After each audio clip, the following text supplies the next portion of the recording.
పెద్దలు రేవంత్ రెడ్డి గారు ఈ రాష్ట్రంలో తెలంగాణ రాష్ట్రం ఏదైతే మార్పు కోరుకొని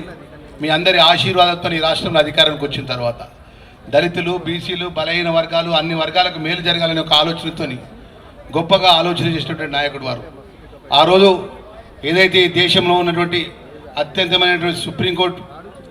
జడ్జిమెంట్ వచ్చిన వెంటనే అన్నదమ్ములాగా కలిసినటువంటి ఏదైతే ఒక వర్గానికి కాకుండా అన్ని వర్గాలకు సమన్యాయం జరగాలనే ఉద్దేశంతో సుప్రీంకోర్టు యొక్క జడ్జిమెంట్ ఏపీసీడీ వర్గీకరణ విషయంలో పట్ట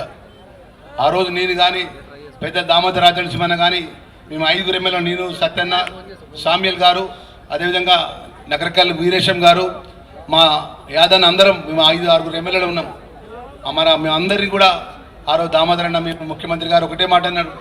ఈరోజు చట్టసభలో నేను ప్రకటిస్తున్నా ఈ వర్గీకరణ సాధ్యమైనంత తొందరగా ఈ రాష్ట్రం అలా అమలవుతుంది అనే విషయాన్ని మాట ఇచ్చి అమలు చేసిన సందర్భంలో పట ఈ తెలంగాణ రాష్ట్ర సుమారు 38 జిల్లాలకు సంబంధించిన వర్గీకరణ ఫలాలు అందుతూ ఈరోజు మొన్న జరిగినటువంటి ఎంబీబీఎస్ అడ్మిషన్లో కానీ, ఇంజనీరింగ్ అడ్మిషన్లో కానీ, ఉద్యోగాల్లో కానీ సమన్యాయం చేసినటువంటి నాయకుడు ఈ రాష్ట్రంలో గౌరవ ముఖ్యమంత్రి రేవంత్ రెడ్డి గారు అన్న విషయాన్ని మర్చిపోవద్దనే విషయాన్ని కూడా ఈరోజు మా ఇక్కడ ఉన్నటువంటి పెద్దలందరూ కూడా మనం చేసుకుంటారు. అదేవిధంగా ఇక్కడ ఉన్నటువంటి మా మహారాష్ట్ర కానీ ఆ ప్రాంతాలకు సంబంధించిన వారు ఇప్పుడు చెప్పిన మా అన్న రాజేశ్వరరావు అన్న చాలా క్లుప్తంగా చెప్పినారు. ఎందుకంటే నిజామాబాద్లో నడిబొట్టున ఇంత పెద్ద స్టాచ్యూ పెట్టే విషయంలో పట